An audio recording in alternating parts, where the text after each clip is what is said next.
Hey, this is Ryan from ShockTillYouDrop.com. This week we're breaking outside of the green screen crypt of Choice Cuts to take you on location in Burbank, California to Dark Delicacies, one of my favorite haunts.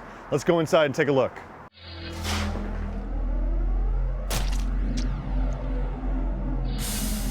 So I'm standing here with Del Howison, proprietor of Dark Delicacies. How are you doing, Del? Doing good. This is a new location.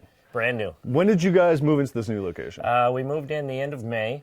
We moved out of the old location because they put the building up for sale. Yeah, and they sad. didn't. Yeah, it was kind of neat. It was kind of like the clubhouse. Yeah. Well, just for people who are just tuning in and have never heard about Dark Delicacies, even though we're always talking about it on the site, Right. you know, how long has Dark Delicacies been around? We just celebrated our 16th anniversary the beginning of December. Okay. So we're in our 17th year. Wow. Yeah. Man. Well, what's the success behind it? I mean, how do you?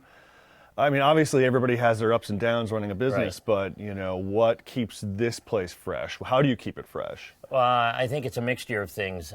One, with Sue, my wife, she picks out all the buying stuff, and she's constantly changing that up. Yeah. Signings.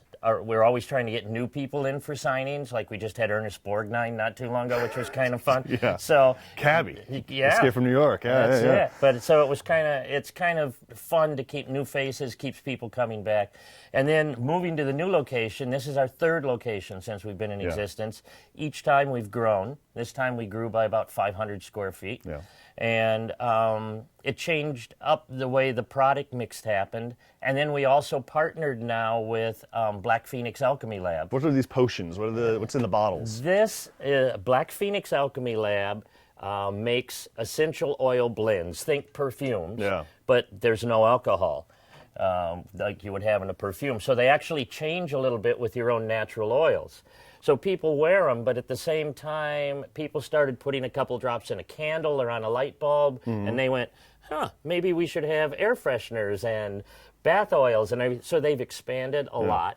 They have a few of their items in a couple other stores around the country, but normally they ship around the world from their warehouse. This is their first in-store installation of all of their stuff that they have ever had. So. Okay. Is there an Ernest Borgnine scent? There's no a Marty scent. Aside from this, I mean, you guys also focus on, you know, clothing. The clothing I see has gotten a little bit bigger. The clothing has gotten, the gift area has gotten bigger. If we want to go down here to some of the gift stuff, behind this lit up case is a wall and another room, which we're thinking of turning into a large children's area because we carry some children's clothes and different things like that. But we thought we'd make an entire area for that so it's off the main floor. You know, we like to deal with individual artisans so that we're not carrying the kind of thing that you can find in any other store. Right. So, you know, you get large pieces like the skull or some of the Audra Phillips stuff with the freaky people and things on there. You buy, you sell. What do you guys look for in terms of, you know, books? You know, when people bring in like a batch of books, you know, what? Oh, when we buy used books? When you buy used books, you know, I mean, because so many people can, you know, bring in all sorts of stuff. But for you and for people who are watching this, what do you look for? I mean, I'm very genre-oriented, obviously. Yeah.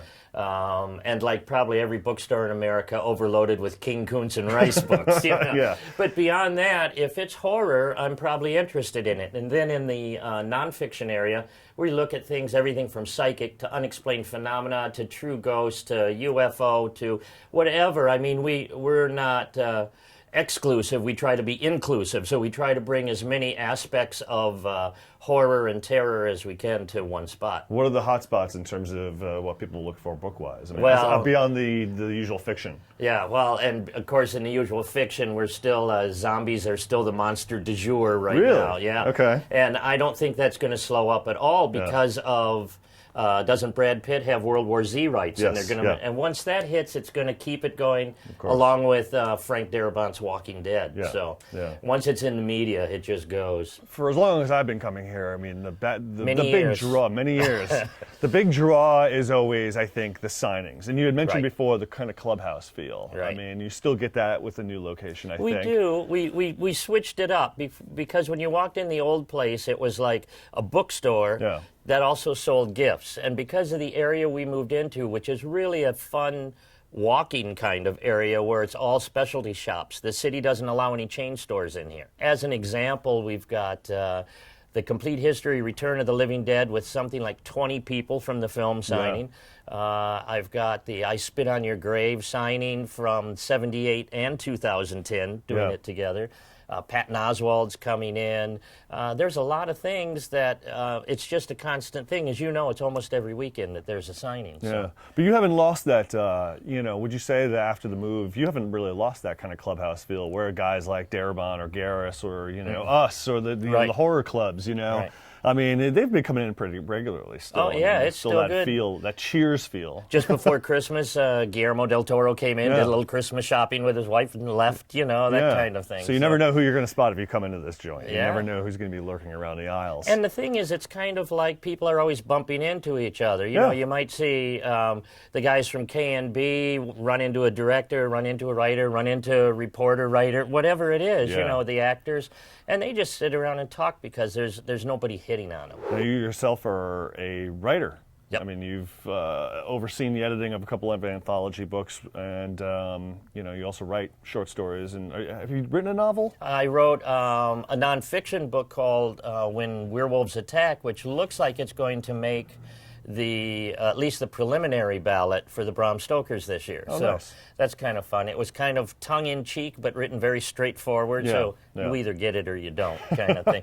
But I'm working on a novel right now, and I'm also working on a large nonfiction historical study of why we are entertained by pain, called Sharp Stick in the Eye. But I'm going to be interviewing a lot of horror writers and filmmakers and the splatterpunks and all of that kind of thing to try and see their perspective on it. You know? Cool. I'm curious about some of the customers. Okay. So am I. They're the most giving. As far as our charity stuff, they're the most down to earth because we work it all out on paper or on film. We're not frustrated accountants or something. Exactly. Well, very cool, Del. Well, thanks for taking some time this afternoon to talk about the new shop. Hey, thanks for featuring. That's Absolutely, very man. nice. Come on down to Dark Delicacies if you're ever in the Los Angeles area.